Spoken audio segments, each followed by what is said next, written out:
রাজ্যের ৬টি কেন্দ্রের উপনির্বাচনে সবুজ ঝড়, প্রভাব পড়ল না আরজিকর তিলোত্তমা ধর্ষণ ও খুনের ঘটনার। এ বিষয়ে সাধারণ মানুষের কী প্রতিক্রিয়া দেখুন। রাজ্যের সাম্প্রতিক ৬টি বিধানসভা কেন্দ্রের উপনির্বাচনে সবুজ ঝড়ে উড়ে গেল বিরোধী প্রায় সব দল। বলা বাহুল্য, আরজিকরে অভয়া ধর্ষণ ও খুনের ঘটনার পরিপ্রেক্ষিতে রাজ্য জুড়ে যে তুমুল সরকার বিরোধী জনরোষ আছড়ে পড়েছিল, তাতে অনেকেই ভেবেছিলেন এর প্রভাব এই ৬টি উপনির্বাচন পড়বে। যেখানে অভয়াকাণ্ডে মানুষের জনরোষ এতটাই প্রবল ছিল যে অনেকেই বলতে শুরু করেছিলেন এ রাজ্যের মুখ্যমন্ত্রী মমতা বন্দ্যোপাধ্যায়ের অবস্থা বাংলাদেশের শেখ হাসিনার মতো হবে। অনেকে এমন স্বপ্ন দেখতে শুরু করেছিলেন যে বাংলাদেশের প্রধানমন্ত্রী শেখ হাসিনার মতো মমতা বন্দ্যোপাধ্যায়কেও নবান্নের ১৪ তলা থেকে হেলিকপ্টার চড়ে ভিন দেশে পালাতে হবে।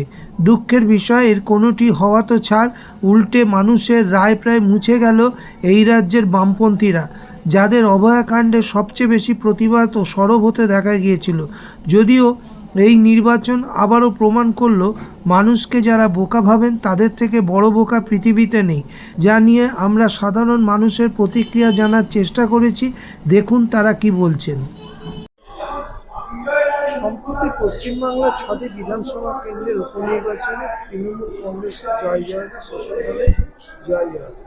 প্রশ্ন হলো যে গত ৩ মাস ধরে পশ্চিমবাংলায় আরজিকরের অভয়াকাণ্ড, তাই নিয়ে যে মানুষের মধ্যে যে বিপুল পরিমাণে বিক্ষোভ দেখা গেছিল, যেটা মনে হয়েছিল এর প্রভাব এই নির্বাচনে পড়বে, কিন্তু সেরকম কিছু ঘটলো না।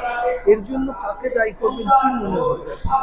দেখুন, একটা কথা বলি, যে উপনির্বাচন হয়েছে ছটায় বিজেপি তৃণমূল পেয়েছে, এই নির্বাচন সঠিক হয়েছে এবং জনগণের মূল্যায়ন সঠিক। আমি কেন বলছি, আরজিকর যে ব্যাপারটা হচ্ছে তার প্রভাব পড়েনি বলে অনেকে মনে করছে পড়া উচিত ছিল, কিন্তু প্রশ্ন হচ্ছে যে জনগণ যে মতামত দিয়েছে সেই মতামতটা যথার্থ এবং সঠিক। তার কারণটা হলো এই, প্রথম থেকে ভোট মেরুকরণ হয়ে গেছে।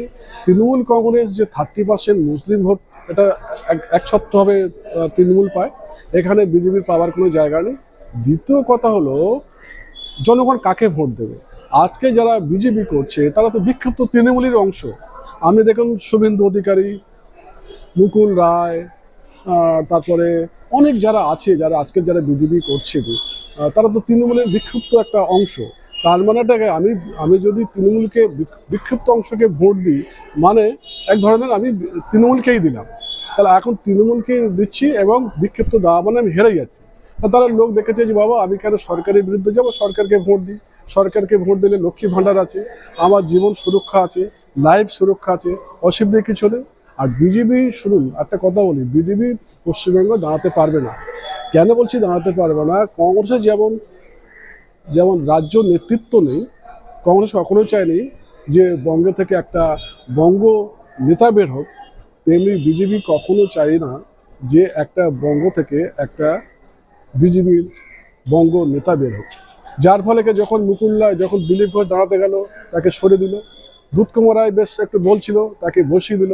এখন কখনো কেন্দ্রের বিজেপি চায় না, কেন্দ্রে থেকে বিজেপি চায় না যে রাজ্যের বিজেপি তার নিজস্ব শক্তিতে সে বৃদ্ধি পাক এবং তৃণমূলের একটা বিরুদ্ধ দল হয়ে উঠুক, এটা কেন্দ্রই চায় না।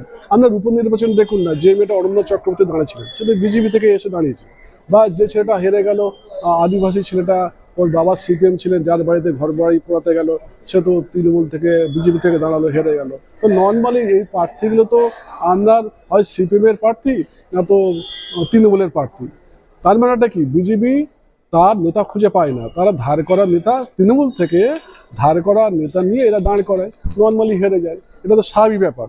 এখন আমি কিছুদিন আগে, আমি নাম বলবো না, যিনি এখন বিখ্যাত বিজেপির রাজ্য মুখ বলা, তাকে লিখেছিলাম যে বিজেপির তো হারের সিলেবাস জানা আছে, বিজেপির তো হারের সিলেবাস জানা আছে, তাহলে প্রার্থী চয়নে এত নাটক কিসে? একটা কথা বলি আপনাকে, অমলকান্তি না উদ্দূর হতে চেয়েছিল, হতে পারেনি, কিন্তু বিজেপি হারতে চেয়েছিল, হেরেছে, অসুবিধা কি আছে? বিজেপি হারতে চেয়েছিল, বিজেপি হেরেছে, অসুবিধা কিছু নেই।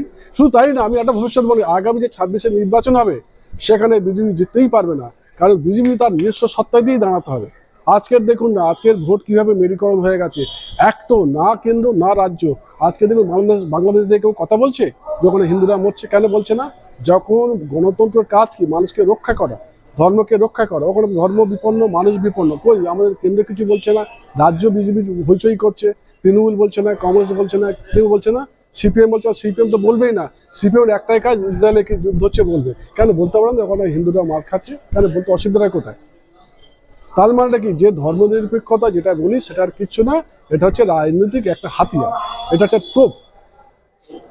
আচ্ছা, এই অভয়া কাণ্ড যখন ঘটে, এই অভয়ার মৃত্যু একে কেন্দ্র করে, মর্মান্তিক ঘটনাকে কেন্দ্র করে বেশ কিছু প্রচার সামনে এসেছিল, যেখানে বলা হয়েছিল 150 গ্রাম বীর্য পাওয়া গেছে, রেলওয়ে বোম ভেঙে দেওয়া হয়েছে, কলার বোম ভেঙে দেওয়া হয়েছে, যা মানে আপনার পোস্টমর্টেম রিপোর্টে আদৌ সেগুলো ছিল না। পরবর্তী সময় দেখা গেছে একটা বিশাল অপপ্রচার কি মানুষকে বীতশ্রদ্ধ করে দিয়েছে বিরোধী দলদের। দেখুন একটা কথা বলি, এটা অ্যাডমিটেড ফ্যাক্ট যে অভয়া ধর্ষিত হয়ে মার্ডার হয়েছে। তার উদাহরণ হিসেবে বলা যায় এখন তো সঞ্জয়কে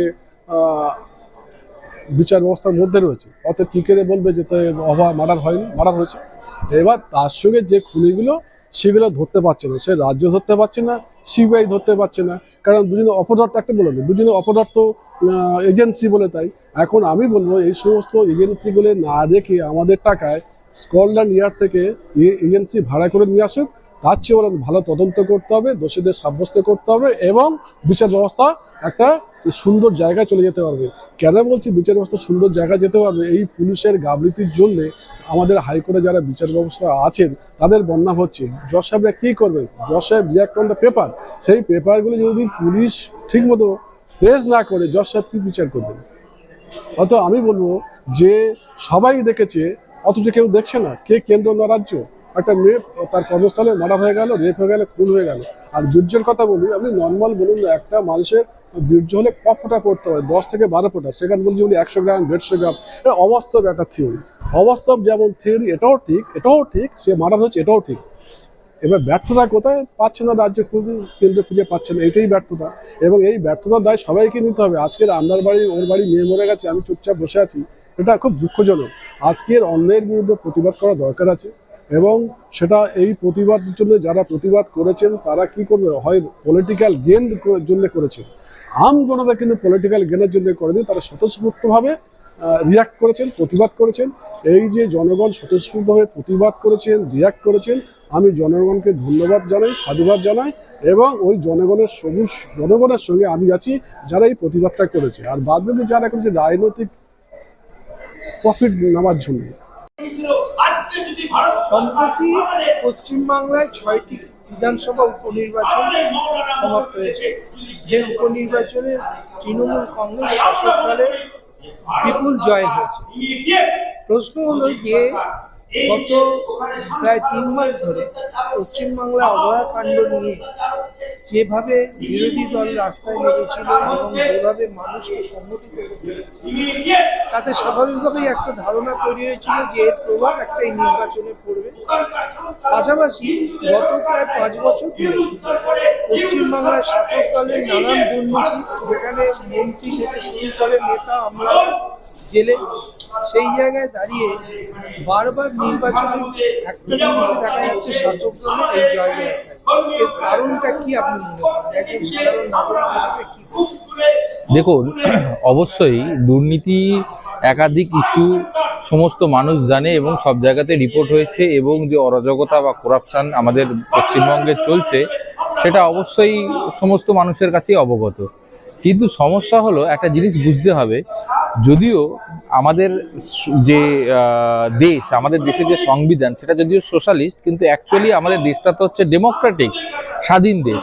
ফলে দিনের শেষে প্রত্যেকটা মানুষকে চিন্তা করতে হয় যে তার বাড়িতে কি রান্না হবে, সে কতটা ইনকাম করবে।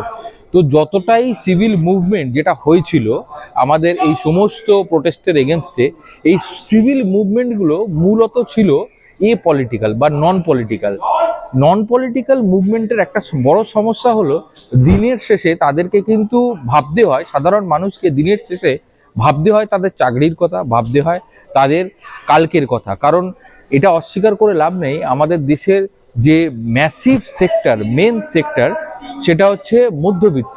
তো মধ্যবিত্ত যে যে জায়গাটা আছে, তো সেই মধ্যবিত্তদের মেন প্রয়োজন কিন্তু সিকিউর করা ফিউচার। এখন একটা মধ্যবিত্তর পক্ষে সম্ভব নয় দিনের পর দিন প্রোটেস্ট বা রেভলিউশন করা, এটা সম্ভব নয়। এটা করতে গেলে তার বিশাল এনার্জি দরকার। এবার যে কোনো জায়গাতে আজকের দিনে ভোট করাতে গেলে বা ইলেকশন লড়তে গেলে যেটা খুব ইম্পর্টেন্ট সেটা হচ্ছে ফান্ডিং। সামান্য হলেও ফান্ডিং খুব প্রয়োজন, কারণ বুথে বুথে এবং সমস্ত জায়গাতে সাধারণ লোক যদি ফান্ডেড না হয় প্রপারলি, তাহলে কিন্তু কারোর মধ্যে সেই এনকারেজমেন্ট থাকবে না। কারণ ভোট দেয় সাধারণ মানুষ, কিন্তু ভোট করায় কিন্তু বুথ এজেন্ট। এবার সমস্যা হচ্ছে এই যে আমাদের যে এই রিসেন্ট যেটা অভয়া নিয়ে যেটা আমাদের বিশাল হইচই হলো, সাধারণ নাগরিক সমাজ যেখানে এগিয়ে এলো, এটা এক অসাধারণ পদক্ষেপ, হয়তো প্রথমবার আমাদের পশ্চিমবঙ্গ তথা ভারতবর্ষে। কিন্তু সমস্যা হচ্ছে এই মুভমেন্টটা ছিল পলিটিক্যাল, ফলে তার একটা মেন এজেন্ডা ছিল, মেন গোল ছিল, কিন্তু কোথাও গিয়ে তার একটা ফান্ডিং এর প্রবলেম বা একটা ইন্সপিরেশনাল প্রবলেম ডেফিনেটলি ছিল, কারণ তাদের কোথাও মোটিভ ছিল না পলিটিক্স করা। ফলে পলিটিক্যাল সাপোর্ট যেহেতু ছিল না, আখেরে গিয়ে মানুষ ভোট দিতে গেল, কিন্তু ভোটিংটা রেগুলেট করলো যে এজেন্ট, তারা কিন্তু ডাইরেক্টলি ইনফ্লুয়েসড হলো by the ruling party, by the state. আমার মনে হয় এটাই রিজন। এবং যতদিন অপোজিশন স্ট্রং থাকবে না, যতদিন অপোজিশন সংগঠিত হবে না, ততদিন রুলিং পার্টি জিতবে, এবং এটাই হবে আগামী দিনে। পশ্চিমবাংলায় সম্প্রতি যে 6টি বিধানসভা উপনির্বাচন হয়েছে তাতে শাসক দলের বিশাল সাফল্য। পাশাপাশি আরেকটা প্রশ্ন, যেটা হচ্ছে যে সম্প্রতি আরজি করে যে অভয়াকাণ্ড ঘটেছিল, যেটা নিয়ে গোটা পশ্চিমবাংলায় উত্তাল হয়েছিল, গোটা দেশ উত্তাল হয়েছে, দেখা যাচ্ছে তার কোনো প্রভাবই এই নির্বাচন করে। একজন সাধারণ মানুষ হিসেবে কী প্রতিক্রিয়া? পশ্চিমবাংলায় 6টা যে বিধানসভা উপনির্বাচন হয়েছে, বিরোধী দল তো পজিশনই নেই। তৃণমূল মানুষের ভক্ত, তৃণমূল যা উন্নয়নের প্রকল্প ঘোষণা করেছে, একদম লক্ষ্মী ভাণ্ডারতে আরম্ভ করে কৃষক বন্ধুতে আরম্ভ করে আপনার কি বলবো আর স্বাস্থ্যসাথীতে আরম্ভ করে কি করেন উন্নয়ন, হ্যাঁ, তাতে লোক তো অন্যদিকে ভাবতেই পারেনি। হ্যাঁ, দুদিকে ভোট নিরঙ্কুশ হওয়া হয়েছে, অনেক দলের জামানত বাজেয়াপ্ত হয়েছে। আর অভয়াকাণ্ড যেটা আপনি বলছেন, অভয়াকাণ্ডটা এটা খুব দুঃখজনক ঘটনা। সেটা আইনি পথে চলবে, আইনি পথে চলছে। দ্বিতীয় মানে মুখ্যমন্ত্রী আমাদের সময় চেয়েছিল, সময় হাইকোর্ট দেয়নি, কিন্তু সিবিআই তদন্ত চলছে, আইনি পথে চলবে। মিডিয়ায় বিষয়টাকে নিয়ে প্রচুর অপপ্রচার করেছে, বর্তমান গভর্নমেন্টকে ম্যালাইন করার চেষ্টা করেছে, মুখ্যমন্ত্রীর বদনাম করার চেষ্টা করেছে, তা সত্ত্বেও মানুষের এই রায়। মুখ্যমন্ত্রীকে বদনাম করার কোনো জায়গাই নেই। মুখ্যমন্ত্রী সাধারণ মানুষের সাথে আছে, মিডিয়া তো সাধারণ মানুষের সাথে নেই। মিডিয়ার কাজ হচ্ছে এইগুলো করে মানুষকে বিভ্রান্ত করা, শয়তানের কাজ এগুলো। হ্যাঁ, মিডিয়ার কাজ মানুষকে বিভ্রান্ত করা, ভুল তথ্য প্রচার করা। এর জন্য আমার মনে হয় আইন আনা উচিত। আর মুখ্যমন্ত্রীকে মানুষ বিশ্বাস করে, জনগণ মুখ্যমন্ত্রীর পাশে আছে। পশ্চিমবাংলার মানে 50% উপরে মানুষ মুখ্যমন্ত্রীর সাথে আছে। মুখ্যমন্ত্রী যা উন্নয়ন করে, মুখ্যমন্ত্রী মানুষ মানে বলে আমি মানুষের চৌকিদার। মুখ্যমন্ত্রী নিজে কোনো প্রচার করে না, আমি মানুষের চৌকিদার, আমি মানুষের গার্জিয়ান, আমার নিরাপদ দায়িত্ব আমার। এরা মুখ্যমন্ত্রী বলে আজ পর্যন্ত পশ্চিমবাংলায় হয়নি।